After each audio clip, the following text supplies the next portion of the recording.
This right here is the Microsoft Xbox One. Time to review it.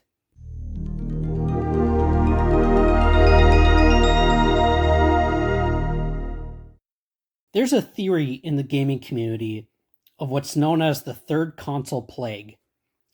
It's basically where a game console manufacturer makes a console, it ends up being really successful. They make a follow-up, it ends up being even more successful. And then for some reason or another, they just fail to recreate that success with their third console. Almost every single game console manufacturer has suffered from this. It happened with Sony with the PlayStation 3. It happened with Sega with the Sega Saturn. It even happened with Nintendo with the Nintendo 64. And unfortunately, even Microsoft wasn't immune to this phenomenon when it came to their third console, the Xbox One.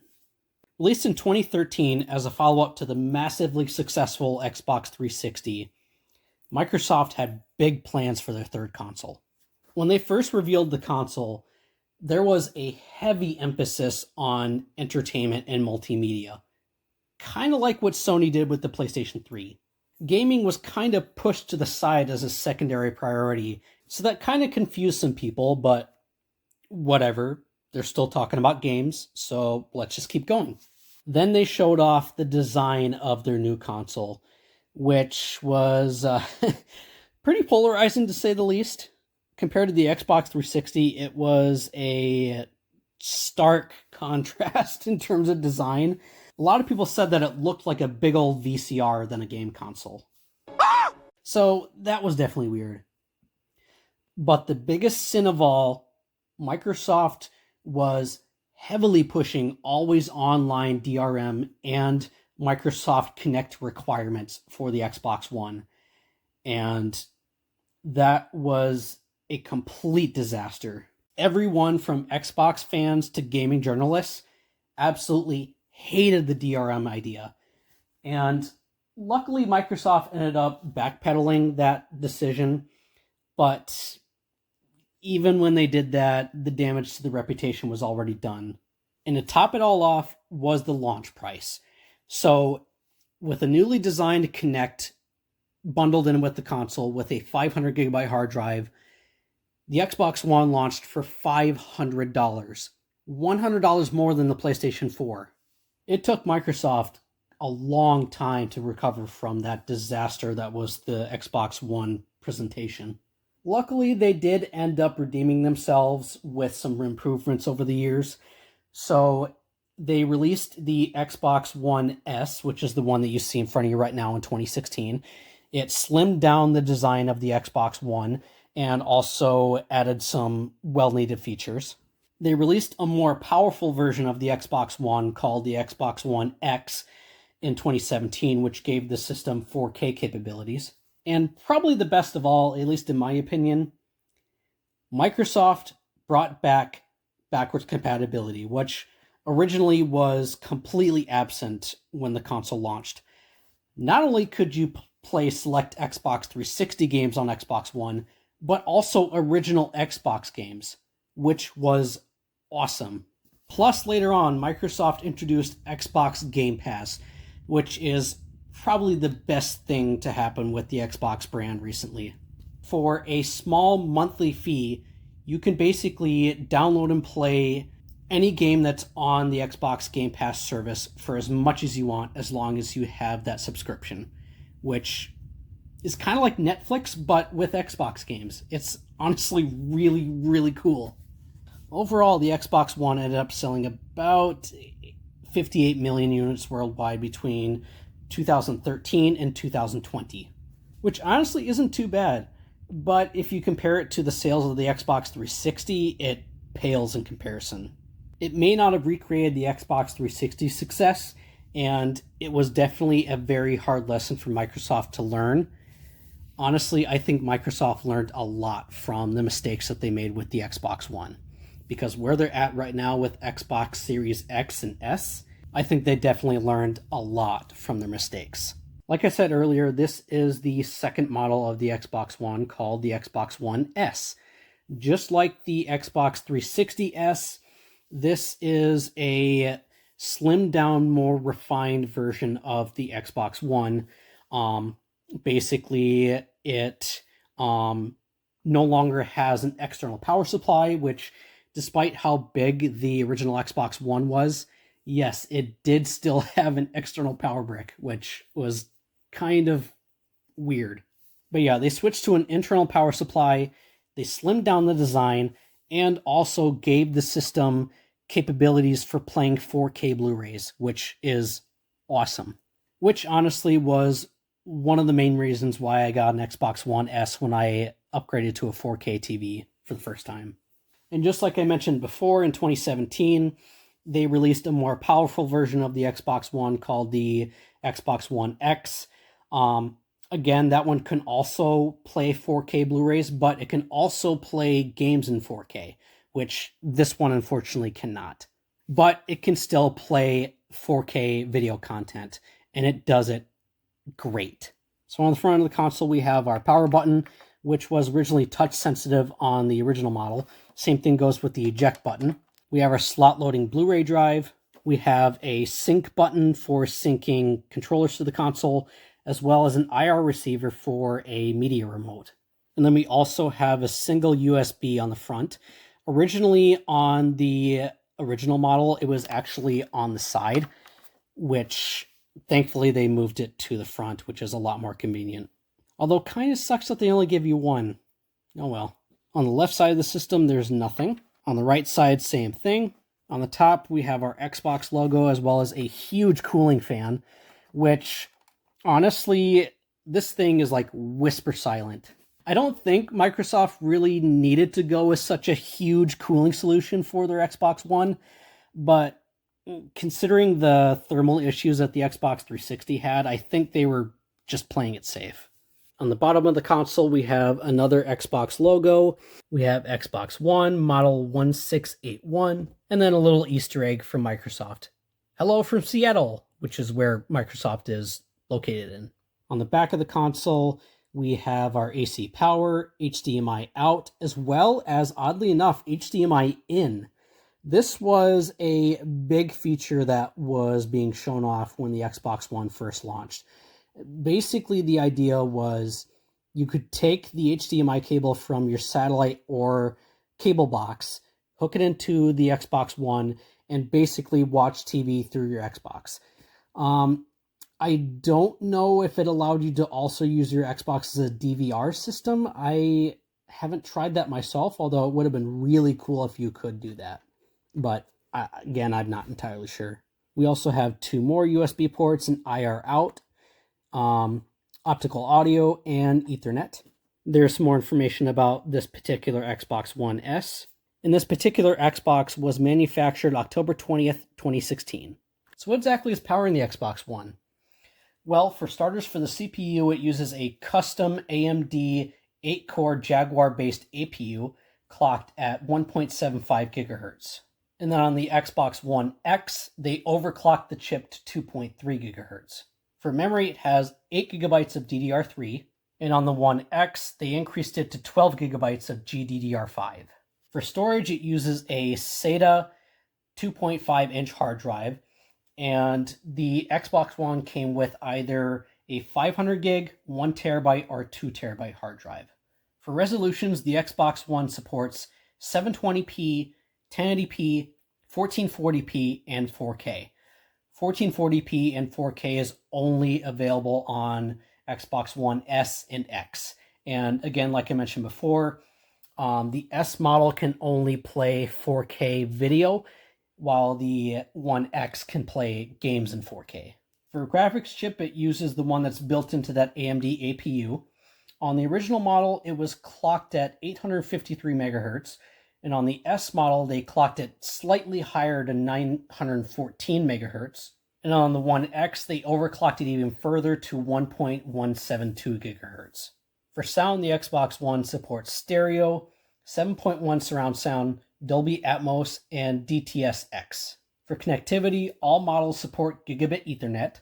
On the original model, it uses Wi-Fi IEEE 802.11n, and then on the Xbox One S and X, it uses Wi-Fi IEEE 802.11ac. The Xbox One S measures in at 2.5 by 11.6 by 9 inches and weighs approximately 6.4 pounds, which the original model weighed about 7.7 pounds, and then the One X weighs about 9.8 pounds. All models of the Xbox One support CD, DVD, Blu-ray, and digital distribution, but the Xbox One S and X support Ultra HD Blu-ray. All models of the Xbox One also support a select number of original Xbox and Xbox 360 games via backwards compatibility. One thing I almost forgot to mention, there is technically a second version of the Xbox One S called the Xbox One All Digital Edition. Aesthetically, it looks the exact same as this model, except, well, as you can tell by All Digital, they removed the Blu-ray drive. Here's the controller for the Xbox One. Compared to the 360 controller, they honestly changed quite a bit, and honestly, for the better. As much as I love the Xbox 360 controller, I actually really, really like the Xbox One controller. Like, it might just be one of the most comfortable controllers I have ever felt. The 360 was basically the de facto standard when it came to controllers on PC for the longest time, back when 360 was relevant. And basically the same thing applies with the Xbox One controller. This is pretty much the perfect controller to use for playing games on PC. And also, not to mention, just a really good controller in general. So we've still got our standard A, B, Y, and X buttons. They finally got rid of that god-awful D-pad on the 360 controller and made it, well, actually functional. They made the analog sticks a lot more sensitive.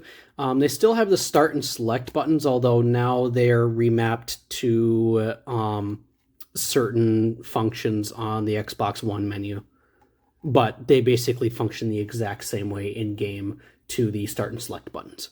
We still have our Xbox guide button to access the menu of the Xbox One. They also improved the triggers quite a bit on the Xbox One controller.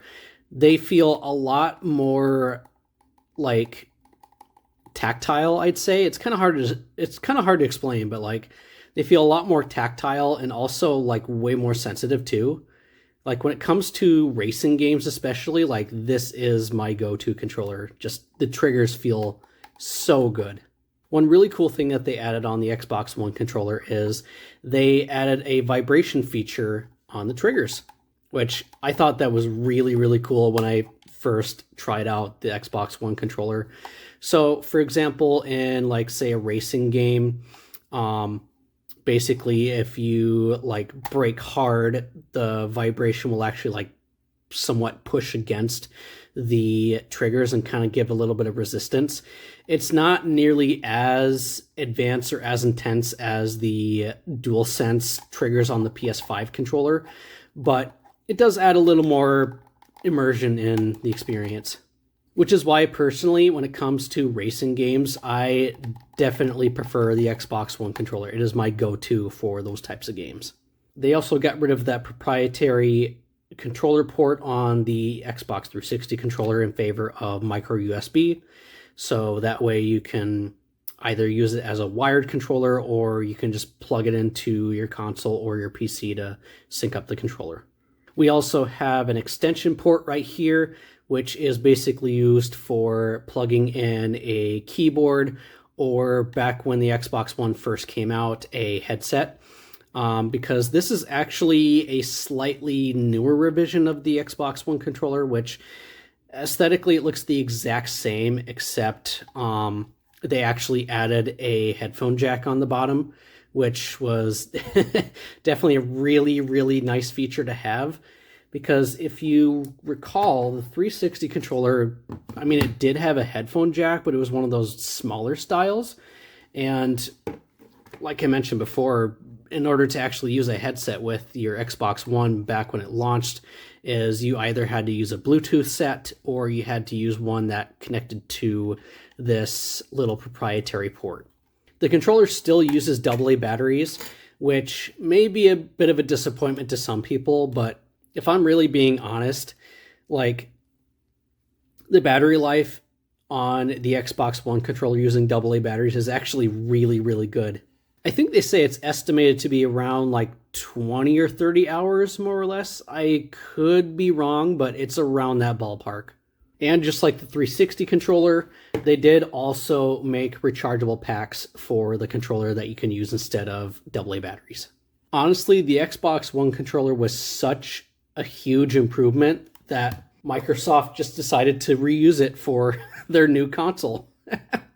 So yeah, this right here is basically the controller for the Xbox Series X and S, but this is actually compatible with Xbox One as well.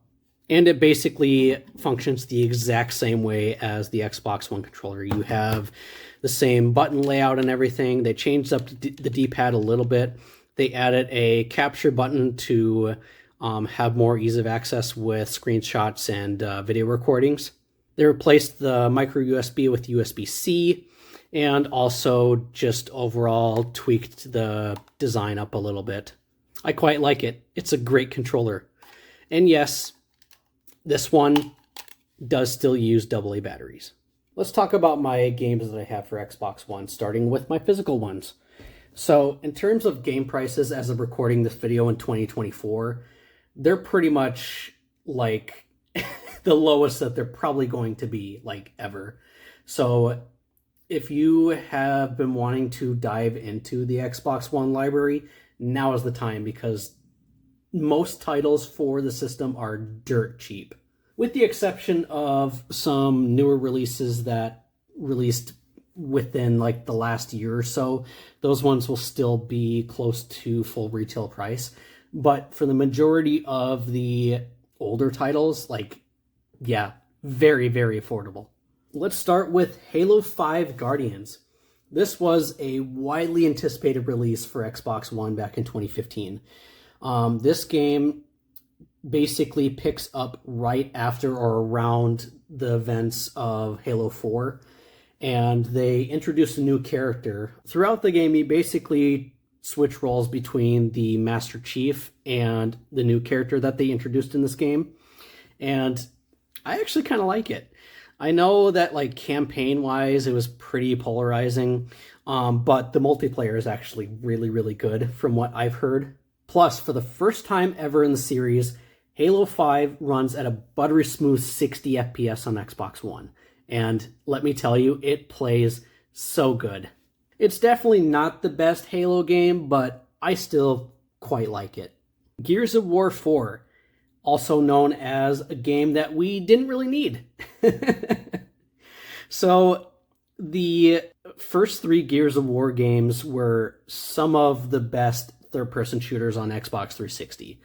And when they announced that they were making a fourth game, a lot of people kind of scratched their heads because, well, they thought that they were done with the series. But basically what happened was Epic Games transferred the development over to a new studio called the Coalition, where they basically exclusively work on the newer Gears of War games. Basically, this one takes place quite a long time after the third game, and you're basically playing as Marcus Phoenix's son. The gameplay and honestly everything else about this game is pretty much the exact same as the first three Gears of War games. Like, yeah, it's Gears of War. It plays good. It looks good. It also runs at 60 FPS in the multiplayer mode. But me personally, I definitely liked the original trilogy better than this game. It's not bad. It doesn't really feel like anything I haven't played before. But I do still recommend it. It's a pretty good game. The Eternal Cylinder. This was a game that actually I found pretty recently for fairly cheap, and I decided to give it a try. It looked really interesting. If you ever played the game Spore on PC, it kind of reminds me of that. Basically, it is a survival game where you have these little creatures and you're basically trying to find shelter and avoiding what's called the eternal cylinder, where it's basically a gigantic cylinder that decimates everything in its path. I didn't end up getting very far in this game because most of these survival games aren't really my thing, but from what I played, I did actually quite enjoy it. If you're into these types of survival games, I do recommend it. It's actually pretty good. Also, since this is a later release for Xbox One, after the Series X came out, they started printing on the box art that it's compatible with both Xbox One and Xbox Series X. That way, just telling you that, hey, Xbox Series X can play Xbox One games, and also some Xbox One games will have certain enhancements specifically for Series X. Call of Duty Modern Warfare. This is a reboot of Call of Duty Modern Warfare that released back in 2007. I haven't played this one yet. I've heard some pretty decent things about it. I'm a pretty casual player when it comes to Call of Duty, so really I only got this game just to experience the campaign, and that's pretty much it. This is one of those later Xbox One games that does support 4K Ultra HD if you're playing it on the Xbox One X, or I'd imagine it probably is the exact same on Series X. Evolve. I haven't played this game yet. I've heard some pretty middling things about it. Some people like it, others don't. So I can't really form any opinion on it until I actually play it, so sorry. Rage 2. This is a sequel to Rage, which you may or may not have heard of.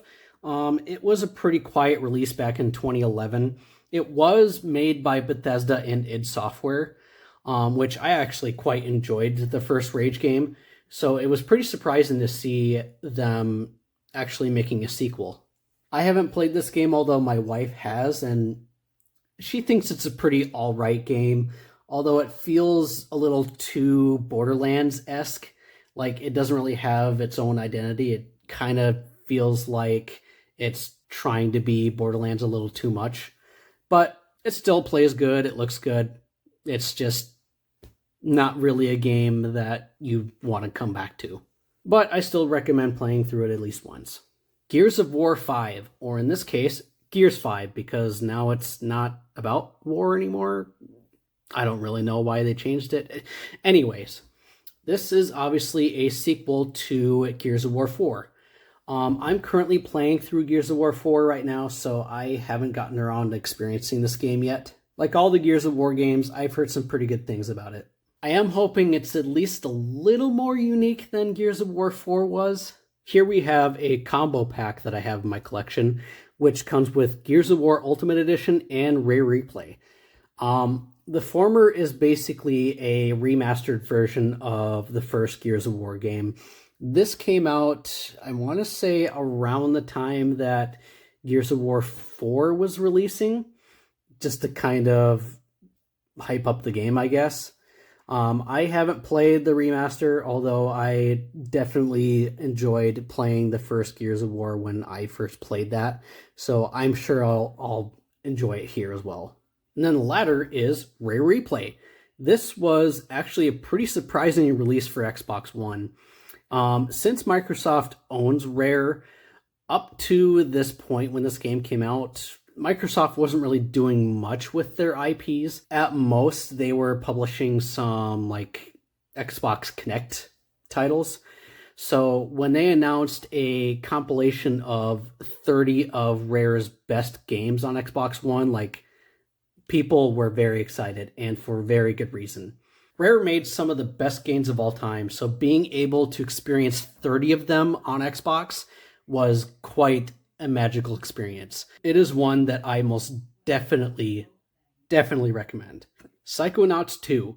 This was a very, very anticipated release back when it was first announced, and I was so excited to play it because I played the first Psychonauts game and I honestly really enjoyed it. It's one of the most unique platformers I've ever played, and I knew I just had to buy the physical copy day one.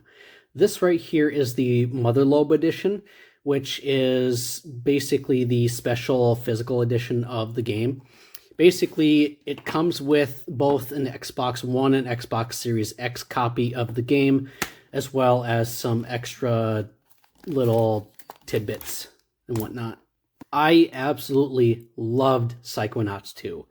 And even if you haven't played any of the Psychonauts games, I do still highly, highly recommend it. The game is beautiful, it plays great, the levels are really, really creative, and the game manages to tackle some pretty serious mental health issues in a pretty lighthearted way, which I actually really, really like. No matter what platform you experience it on, you have to play Psychonauts 2. It is just such an amazing platformer. Plus, the special physical edition comes with a holographic cover. What's not to love? You can't have an Xbox console without Forza Motorsport, and they made 3 of them on the Xbox One, at least in the main series.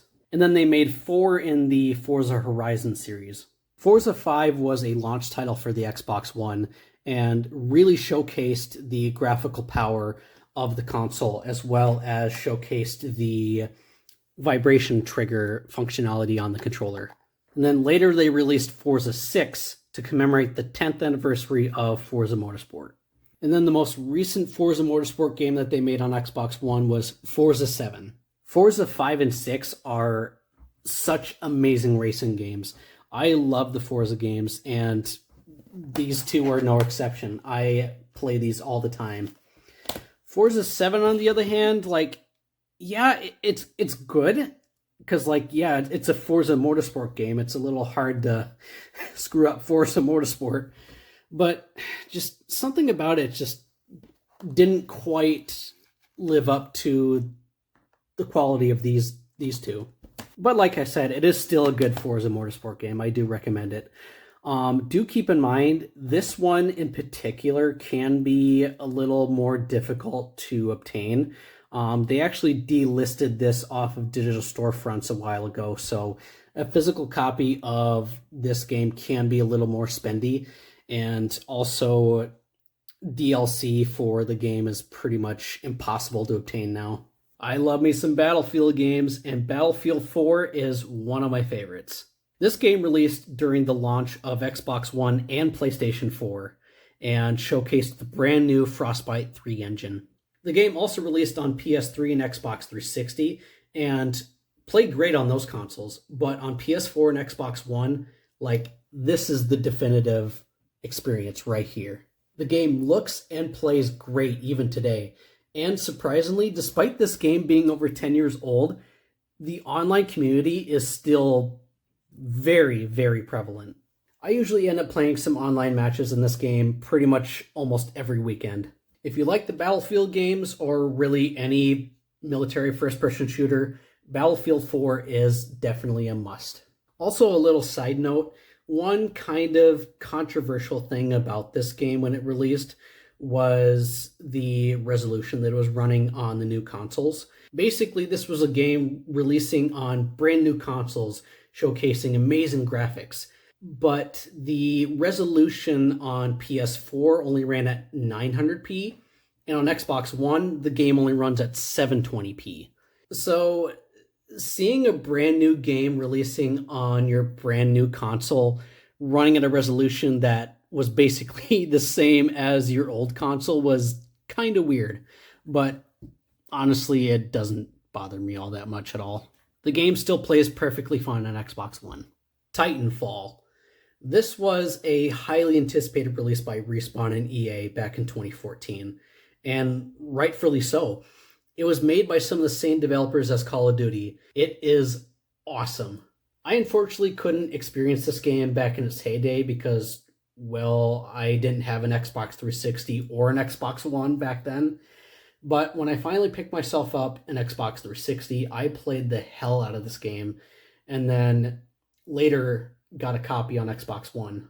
Just like Battlefield 4, I end up playing a few matches of this game almost every single weekend. It's one of my favorite online games. Oh, it's just something about it. It's just so good. So much fun. One minor disappointment about this game is it does not have a single-player campaign. but they did end up bringing back a single player campaign in Titanfall 2, which definitely check out Titanfall 2. It is also an amazing game. Overall, I enjoy the hell out of this game. Like I said, I don't know what it is that has me coming back to this game all the time, but it's just so much fun. I definitely recommend it. Just like Battlefield 4, despite this game being pretty old, you can still find plenty of people playing Titanfall. Wolfenstein: The New Order. This is also a game I haven't played yet, although I've heard some really good things about it. If you have played any of the other Wolfenstein games in recent years, or really any other related first-person shooter by Bethesda and id Software, you know what to expect with Wolfenstein. And the final physical game I have is Plants vs. Zombies Battle for Neighborville. This is basically a sequel to Plants vs. Zombies Garden Warfare 2, which is a game that I played a ridiculous amount of back in college. I love the Garden Warfare series. So I was very excited to experience the sequel. It's not as good as the previous two Garden Warfare games. I do still enjoy it. It's definitely a downgrade compared to those previous games. It looks and plays great. The art style changes that they made with this game are kind of polarizing. I'd say the character designs look fine, but overall, just something about it just was not quite as good as the previous two Garden Warfare games. I do still enjoy it though. All right, let's show this thing in action. So all we gotta do is press the power button. Nice little splash screen too. And here's the main menu of the Xbox One. So just like the Xbox 360, the Xbox One interface has had a few changes throughout its lifespan.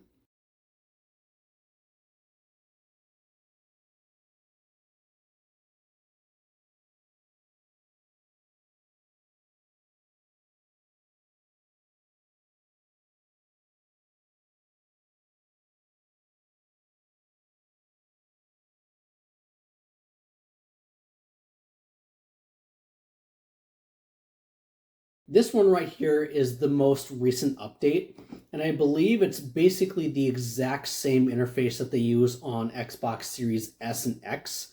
On this main screen, you have a list of your most recent applications and games. You also have a shortcut to the Microsoft Store, as well as some advertisements on the side. Scrolling down further, we'll see the most popular titles, friends and community updates, Game Pass, as well as some recommended games based on your preferences. We'll also see advertisements for sales on games and applications, top entertainment apps. We'll also see recommendations for movies and TV, featured events in popular titles. And then at the way bottom, it's pretty much upcoming games and trending titles.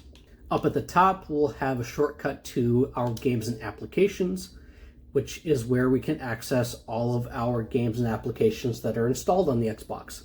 One really nice thing is not only do they have separate categories for your installed games and applications, but you can set it up to where you can have it grouped by console type. So right here, I have all my Xbox One games, as well as my Xbox 360 and original Xbox games. And then to see your entire library, whether it's downloaded or not, you can just go to full library, and all your games that you've ever purchased on your account are just right there.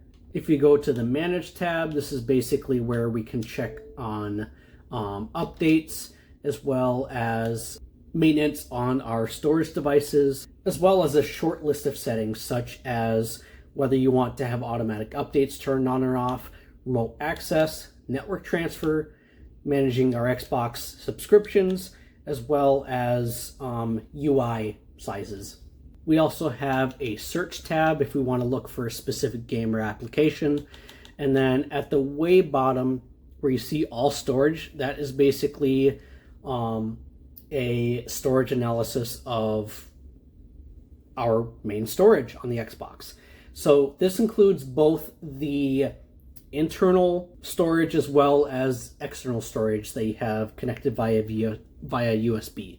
Going back to the main menu, we also have a shortcut to the Xbox Store. We also have a shortcut to Game Pass, a search functionality, as well as our settings app, where we can edit various functions such as our network settings, personalization, where you can basically change the UI color as well as the personal background on the main menu, TV and display options, online safety and family, volume and audio output, and power settings. We also got settings for your Xbox account, system settings, devices and connections, preferences, and accessibility. Pressing the Xbox Guide button on the Xbox One controller will bring up the Xbox Guide, which is a little bit different compared to the one that's on 360. Just like the main user interface for the Xbox One, the Xbox Guide has also had some little tweaks and updates over the years. So on the main tab, we have a shortcut to basically jump to the main menu, jump to my apps and games, as well as a list of our most recent applications and games. We can also access our notifications, Game Pass, the Microsoft Store, search settings, and audio and music, where we can basically adjust settings for if you have like a headset hooked up to your Xbox controller. The next tab on the Xbox Guide is Games Activity, where you can view your game achievements, your stats, which basically shows like a playtime of your most recent games.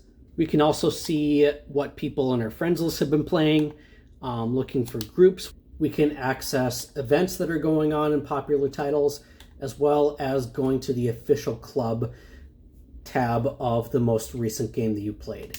Next option is Capture and Share, where we can basically access the screenshot and recording functionality of the Xbox One. So if we're playing a game, we can just straight up select record what happened, and basically it'll ask you if you want to record the past 15 seconds, 30 seconds, 1 minute, 2 minutes, and so on. You can also start and stop recording from this screen, as well as capture screenshots. We have a shortcut to share our most recent captures. We also have a shortcut to view our most recent captures that we have saved on the Xbox. And we have settings to set up a live stream, as well as settings for the actual captures and screenshots, where we can adjust the video duration, resolution, and more. The People's tab is where we can view our friends, as well as basically compare achievements with them. And we also have shortcuts for looking for a group recently played with, and we can also basically find and add friends from this menu as well. Parties and Chat is where we can basically set up either a text chat or a voice chat with various people on our friends list. And something that they added a couple years ago, you can use Discord on the Xbox, which is actually really, really cool. And lastly on the Xbox Guide is Profile and System Settings, where we basically have shortcuts to access our personal profile. We can add or switch profiles, as well as sign out of our current profile. We have a shortcut to the settings, customize the guide, Xbox support, and power settings.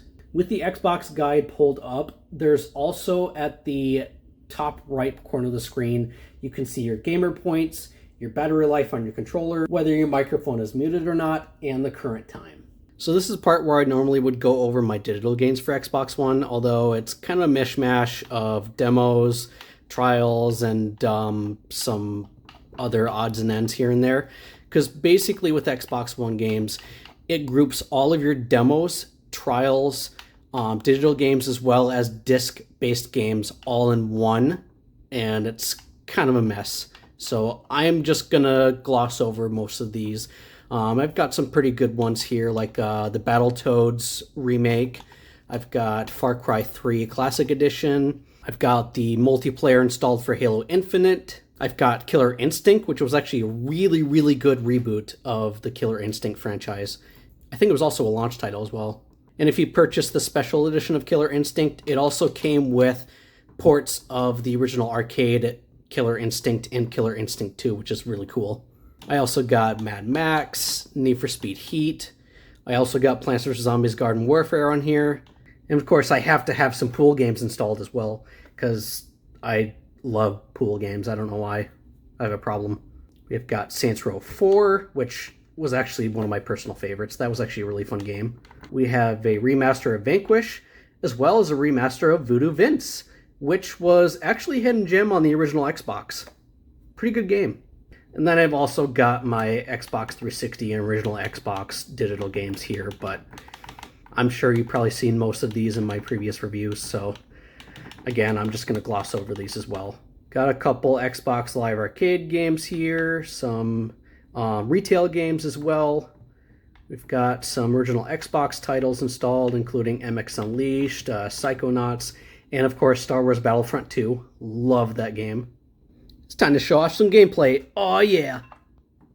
Oh, there's no disc in there. Oops. Let's start with the graphics for the Xbox One.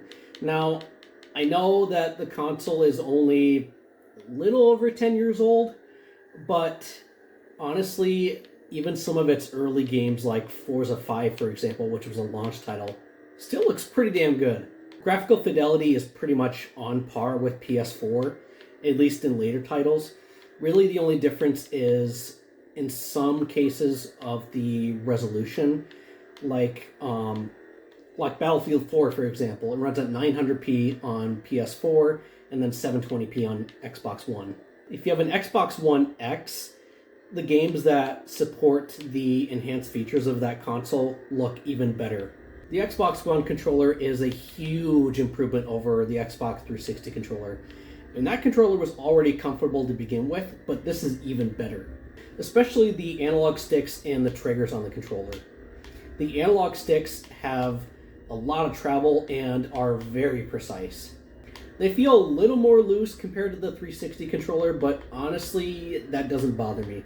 Same thing goes with the triggers. They feel very precise and there's a lot of travel with them. If I'm being honest, when it comes to racing games and first-person shooters, I definitely prefer the triggers on the Xbox One controller compared to the PS4. Plus, not to mention the vibration function of the triggers. It's kind of a small touch, but it's kind of nice. It just adds a little bit more immersion. The face buttons are also really nice. They're a little less mushy than on the 360 controller, which is definitely an improvement. I can definitely see now why they chose to basically keep pretty much the same design for the controller for Xbox Series S and X. And the ability to still use that controller on Xbox One is definitely a plus. In the age of SSDs and fast load times, using a console that has a hard drive is definitely something.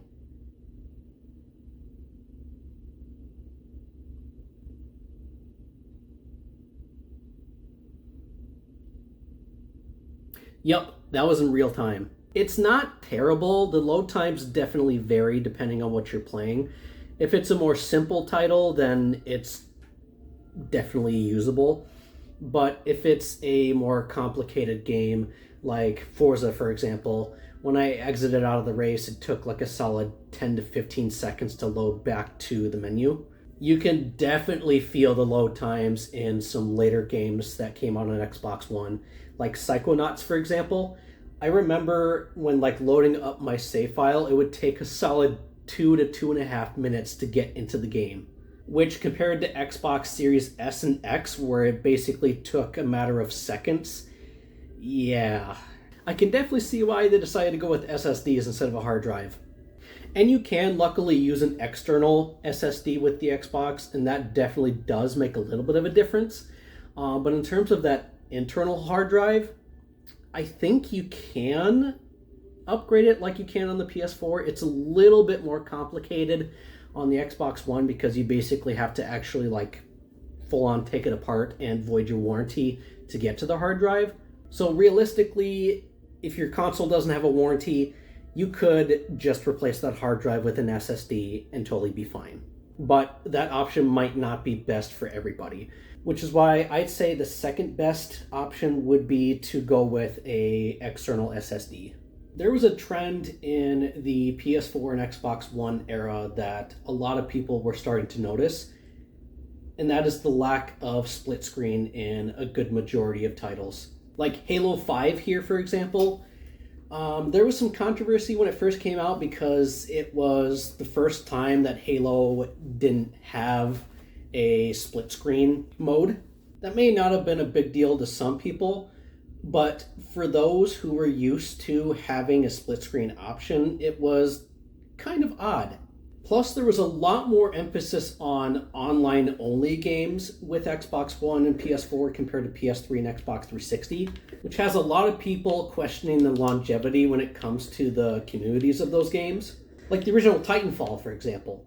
That game is pretty much online only, so when they inevitably shut down the servers for that game, it's pretty much gone forever.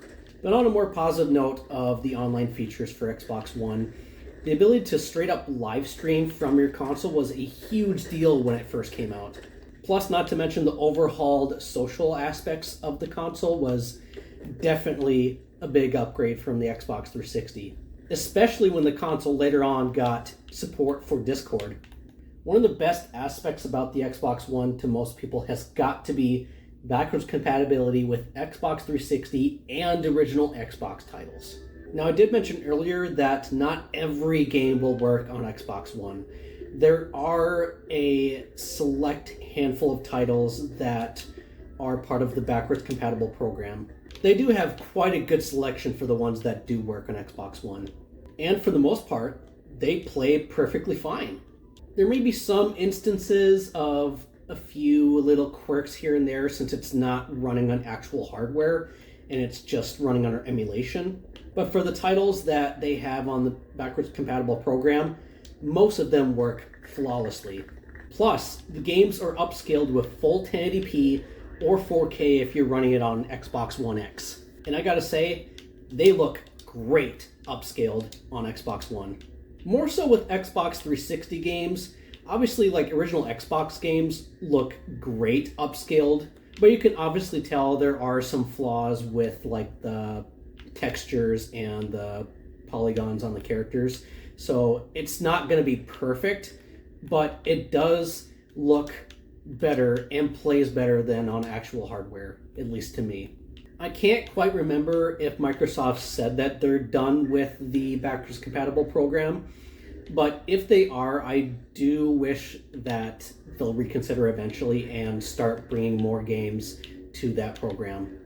Because, like, yeah, I know that backwards compatible is kind of a niche thing for most gamers, but for the ones that are into that feature, it is quite nice to have.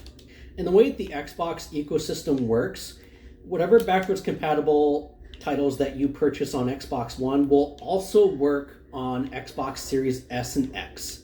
And so, that was the Xbox One. It had a rough start early on in its lifespan, and it may not have recreated Xbox 360 sales numbers like Microsoft was hoping, but the Xbox One is still a pretty good console. And it seems like they definitely learned from their mistakes with how successful Xbox Series S and X are. So that begs the question, should you buy an Xbox One in 2024? I'd say, yeah, absolutely. While yes, Xbox Series S and X are pretty much backwards compatible with nearly every single Xbox One game, there's still some appeal of owning an Xbox One, considering that at this time, the console's old enough to where games are ridiculously cheap for it. And if you're looking for a budget console, I'd say the Xbox One is one of the best ones to get. You can pick up a fully working original model or an S model for fairly cheap. And I'd say most people would be happy with the features that Xbox One has, especially when it comes to multimedia features. Because if you're going to buy an Xbox One, not only as a budget console, but as a media center hub, it also does a really good job with that. Especially with the One S model where you can play 4K video. So that's about it. Thank you all for watching, and I'll see you all next time.